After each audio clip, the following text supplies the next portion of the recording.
This is the Light in the Attic podcast. I'm Jackie Allen.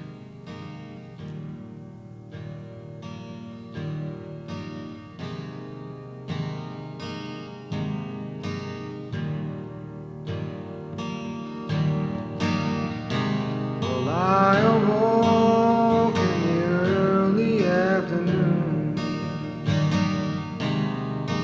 and sat up in my bed. Rub the sleep away from my eyes and shook my head.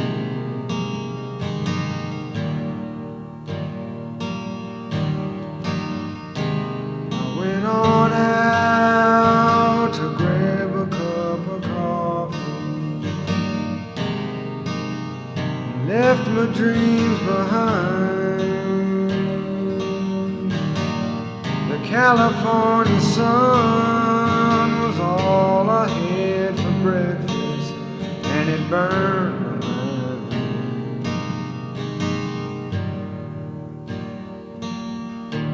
Yeah, it burned my mind.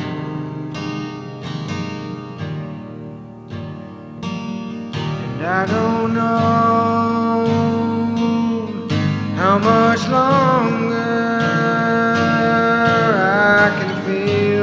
I feel and never cry. Yeah, I don't know how much longer I can kiss another day goodbye. Kiss another day goodbye.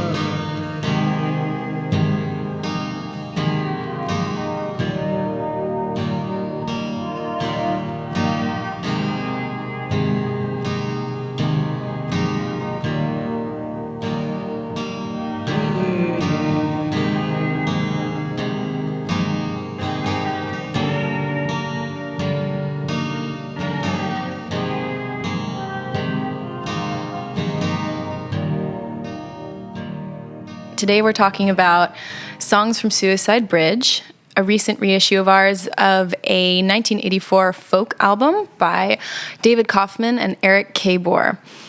We've got Patrick McCarthy here, producer of this album and project manager here at Light in the Attic.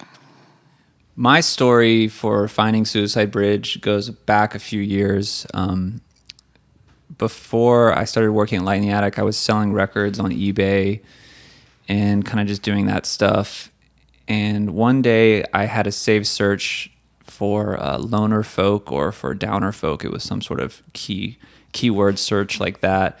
And an email came in from eBay and it said, your search for loner folk returned one title, which is kind of funny. That's how many it would show up. And I clicked on it because it said Songs from Suicide Bridge, and I thought, wow, that sounds really interesting. And so I clicked on it, and it took me to the listing, and I had never seen this cover before. I'd never heard anything about this person or this artist, and I was just immediately intrigued by the album title and the album cover, and I thought, there's no way this album can be bad. I tried to YouTube search for anything on the internet.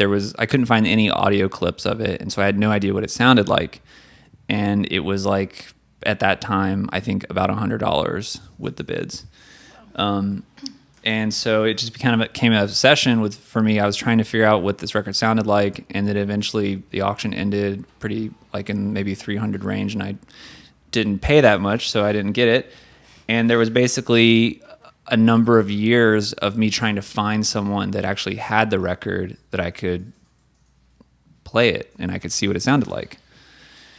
So fast forward a couple years, and luckily a great friend of ours, a guy by the name of Jeffrey Weiss, who's a really amazing record collector and one of the nicest guys in the world. We were just talking one day, and I mentioned that I'd been looking for this album, Songs from Suicide Bridge, and he said, "Oh yeah, I got that in the dollar bin at Rockaway Records in the 90s." And I said, "Wow, can I borrow it? Because I have to hear it." And he lent me the record, and I took it home and I finally played it, and it was amazing. It was like it was one of those things, like I was hoping whenever each song ended, I was hoping that the next one wasn't going to be bad, so it would ruin the record. Because that happens a lot, where there's a song that's really good and then that's it, that's on the record. But it was just every song on it was just devastating, and just this sort of songwriting that is just kind of taken for granted in a way, I think, and not really appreciated as much with records in the kind of private press realm. So that's kind of where the story begins, because then there was the whole process of trying to find David and Eric. It was a long process for the longest time I thought David Kauffman was Dave Kauffman, who is a religious kind of folk singer. And it's weird because they have they look kind of similar, and they have a very similar low kind of gruffy voice. And I spent months trying to find a contact for that guy, and I finally contacted his management, and they were like, no, it's not him. Because I said, is this the Dave Kauffman that wrote Songs for Suicide Bridge? Absolutely not. And they said, no way. So, and eventually, after a lot of just kind of deep Google searching and whatnot, Jack Sills here, who is the kind of does like music licensing stuff for Light in the Attic, he was like, hey, why don't you look on BMI? And he looked it up. He looked up the name of the album or a song title on BMI, and it came back with a return for a guy named Eric Caboor. And Jackie boy coming through. Yep. And Donkey Soul Music. And I called the phone number listed on BMI, and no one answered. And then I called back the next day, and I don't think and then the third day, finally someone answered, and it was Eric. And I asked if this was the guy, and he said yes. And cool. And I just kind of blew his mind and telling him my whole story and what we do at Light in the Attic. And he still lives in Burbank, in the same place, the same house he lived in where they recorded Suicide Bridge. And he came by the office. He had the master tape still. We had amazing photos that you'll see in the release. And it was great. And the record is such a specific release to LA. It has just this amazing vibe about it. And there's so many things that are related to the city and the feel of walking around in LA and being kind of lost in the city. And we really wanted to work with a writer that was going to capture that. And that's why we decided to reach out to our friend Sam Sweet, who's a really great writer, and we just knew that he would be able to capture the sense of place that is so important to this album with its attachment to the Colorado Bridge in Pasadena. And he just did an amazing job. It's some of our favorite liner notes we've ever had, and we're just really excited to finally share this with everyone. So enjoy. So here's Sam Sweet with his liner notes and some songs from the album. In the early spring of 1983, two friends walked onto the Colorado Street Bridge, guitar cases in tow. Eric Caboor and David Kauffman had come to shoot photographs for their first album. Kauffman was an East Coast native who had never visited the bridge, but Caboor remembered it from his childhood when his family would drive to the Rose Bowl from their home in Burbank. The bridge was an early architectural wonder of Southern California. When it opened in 1913, thousands waited on one side just to be among the first to cross it. Constructed upon 9 concrete arches, it snaked over the Arroyo Seco on a curvilinear path, allowing commuters to absorb expansive views of the surrounding foothills, as well as a harrowing 150-foot drop into the stream bed below. By connecting Pasadena to the northeasternmost corner of Los Angeles, the bridge served as a doorway between old America and the dreamy new capital of Southern California. Following its dedication, the Los Angeles Times called it a way of loveliness. By the 1980s, locals simply called the grand structure Suicide Bridge. In the 70 years since it opened, more than 100 people had successfully ended their lives by jumping off the edge. In one well-publicized incident, a distraught mother pinned a note to her daughter's coat, dropped her off the bridge, and then jumped behind her. That toddler became the only individual to survive the plunge, her fall broken by tree branches, a sandy landing, and the heavy coat in which she was wrapped. The bridge had given Caboor chills as an 8-year-old. He was unnerved to find it abandoned when he and Kauffman showed up with a photographer friend. They happened to visit during a brief window when the bridge was closed for repairs. While walking along the empty roadway, it was easy to feel that it had been shut down specifically for them. The duo squinted at the camera, scrawny Kauffman with his caustic glare, and Caboor, slightly doughy with curly receding hair that was partially compensated for by a tentative mustache. Both wore flannel and denim. They could have been a pair of escapees, the juvenile delinquent and the bashful runaway. They poked their heads through the bars of the recently installed suicide barrier and looked down to the stream bed below.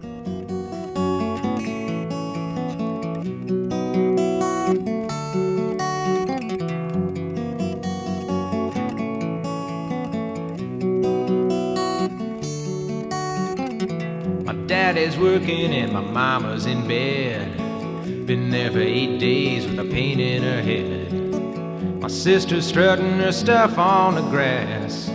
Brother's out hunting one more piece of ass. But I think I'll write me a letter. I think I'll send it away to some lonesome loser who'll hear what I've got to say.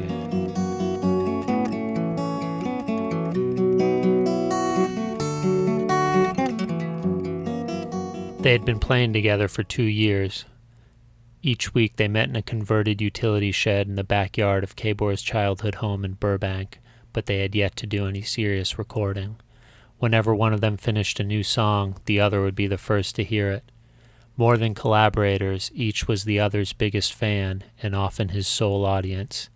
They were never a duo in the conventional sense.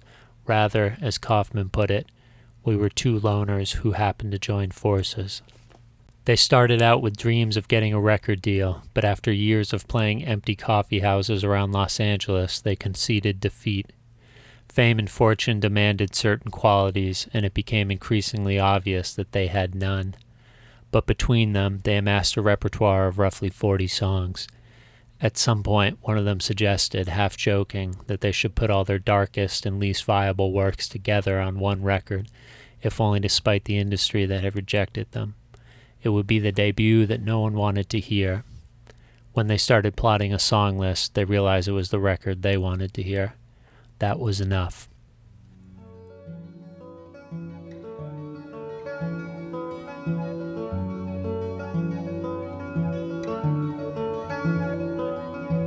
Night calls, rain falls, inside and outside my head.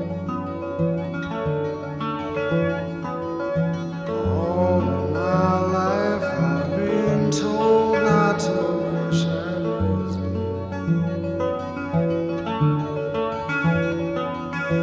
Thunder, I wonder where this affliction will lead.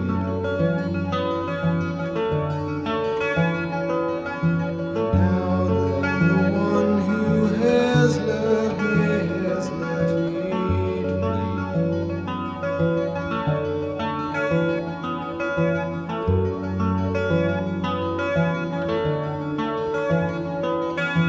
Hope dies, faith cries, when will the tears ever cease?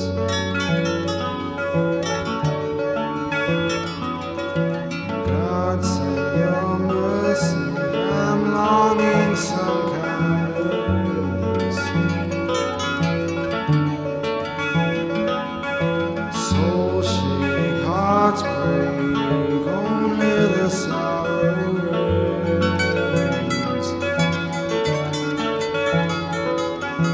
I'm losing ground and there's nothing to swallow. There's nothing to swallow. The order of the day was Journey and Rick Springfield, Michael Jackson and Blondie, Kim Carnes and Hall & Oates. The local clubs teemed with punk bands and miscellaneous new wave outfits. One of the last folk venues in Los Angeles was located in the basement of the Echo Park United Methodist Church, a white Spanish stucco chapel hidden in plain sight among the burrito stands and car washes that crowded the intersection of Sunset and Alvarado. Each Saturday night, the church janitor, an ex-drifter and folk singer named Mark Phillips, organized a makeshift coffee house where anyone could play. It attracted frustrated songwriters, failed poets, and aging folkies, along with occasional vagrants and bag ladies who came in from the street to partake in the complimentary popcorn and coffee that Phillips set out on a table in the back of the room. He called the club the basement. If 15 or 20 people showed up, it was a big night. Eric Caboor occasionally dropped by the basement to accompany an old friend of his on guitar. Like most of the folk singers Caboor knew, his friend harbored dreams of becoming the next Jackson Browne. Caboor was too shy to relish performing.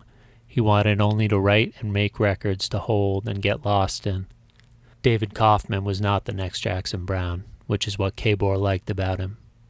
On one Saturday in the fall of 1981, Kauffman appeared in the basement and was allotted enough time to perform only 3 songs. He dispensed with the slick showmanship and light banter endemic to acoustic performers. He appeared to care only about the songs, which he delivered in a sore but soulful rasp.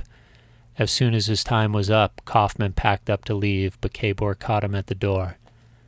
"I'd like to hear more of your stuff," he said.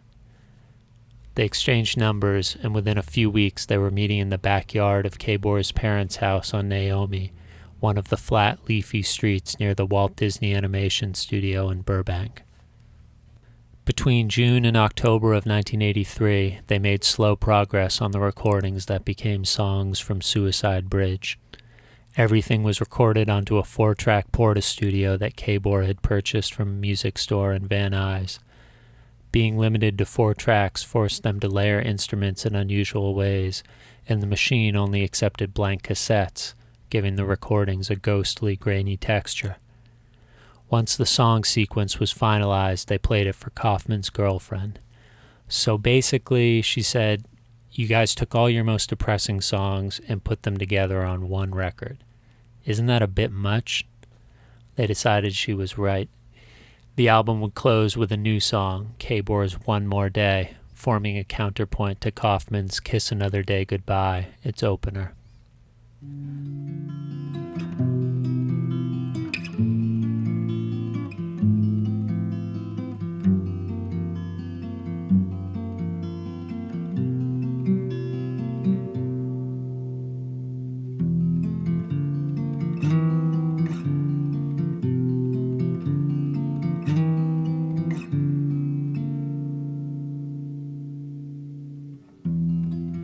On the ground, but not for long. Another town, another song. Is it right, or is it wrong? Can't tell for sure.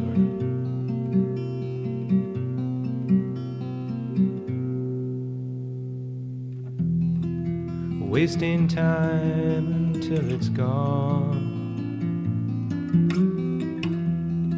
You play your soul for everyone, and they relate until you're done. The heart is pure.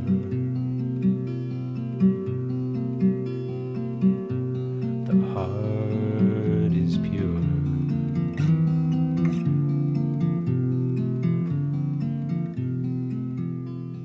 A handful of copies were sold on consignment at a few record stores in Los Angeles, including Aaron's in Hollywood and Turning Point, a small retailer in Glendale. They later had to return to collect the unsold copies they had left at McCabe's. They took albums with them to the basement and sold a few after their joint performances there. At one point, they were invited to play a house party at the behest of a wealthy patron of the arts and felt so ill at ease with the crowd that they ended up giving away copies to everyone who attended. They sent 150 copies to college and independent radio stations all over the country, hoping for some airplay. A few mail order requests trickled in, but the reaction was largely non-existent. They later came to accept that most of the promo copies probably ended up in cutout bins, although they did receive requests for additional copies from DJs in exactly 2 locations, Halifax, Nova Scotia, and Sitka, Alaska. The album was formed by Los Angeles, but its songs spoke to a drastically different climate. Seeing that Kauffman was burnt out on waiting tables at Hamburger Hamlet, Caboor helped secure him a position as a delivery man at Burbank Typewriter, the office supply company where he worked. Kauffman loved the job. It kept him outdoors and moving around the city, and he stayed there for 18 years until he moved back to New Jersey in 2001 to care for his ailing father. During that span, the pair continued the routine that they had developed on Suicide Bridge, and 2 additional albums came out of their nighttime meetings at Caboor's home studio. Caboor eventually married and had a son who grew up calling Kauffman Uncle Dave. After his parents died, Caboor moved into his childhood home, steps from the backyard studio that he and Kauffman had used for years. When the demands of raising a kid kept Caboor from joining his friend in the studio, Kauffman would spend nights in the little studio by himself. Suicide Bridge didn't change their careers, but it did change the music. They expelled something in the process of making the first album, and though they continued to hone their craft, the soul of their music was never as severe or as uncanny. People would tell us those songs were depressing, said Caboor, but it wasn't depressing to us. In a lot of cases, playing those songs in that little room was one of the only things that made us feel better. Well, it's been 27 years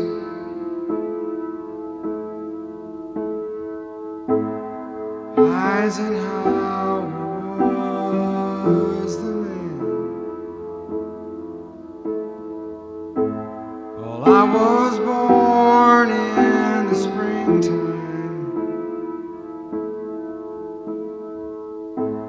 and now I'm dying in the sand.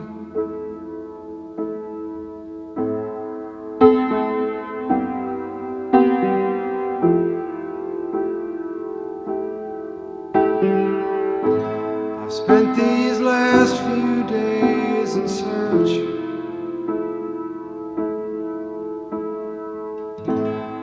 looking out across the sea, trying to find the crucial pieces that are lost inside of me, that are lost inside of me.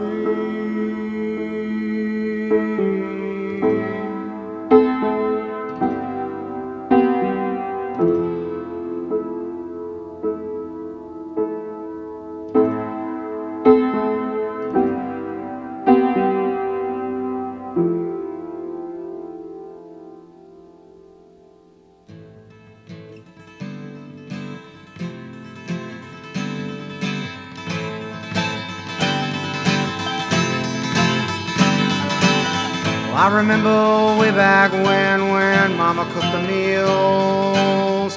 Papa went to work each day with me out on his heels.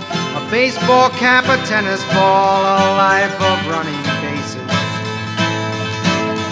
Forgetting every reason, but recalling all the faces.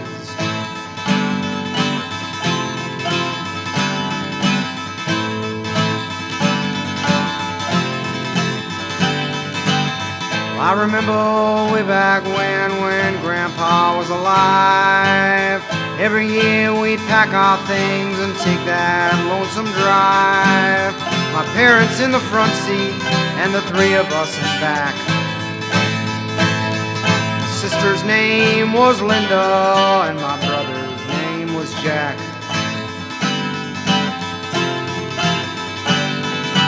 Jack.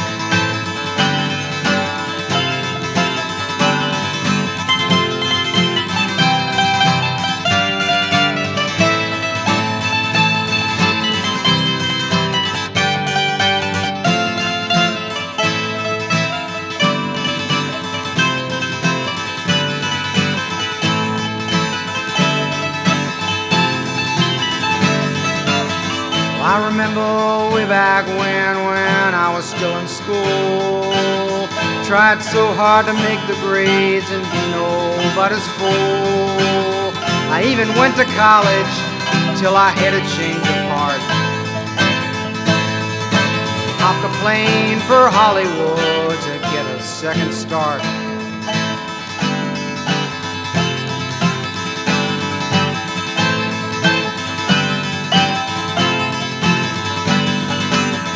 I can't quite remember just what happened after this.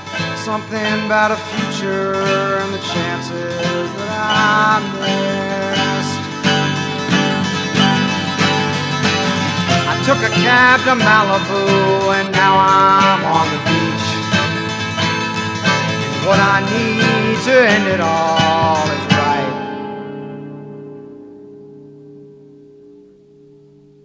Within my reach.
Thanks for listening. Sam Sweet is the writer and publisher of All Night Menu, a series of booklets about the lost heroes and miniature histories of Los Angeles. For more information, go to allnight-menu.com.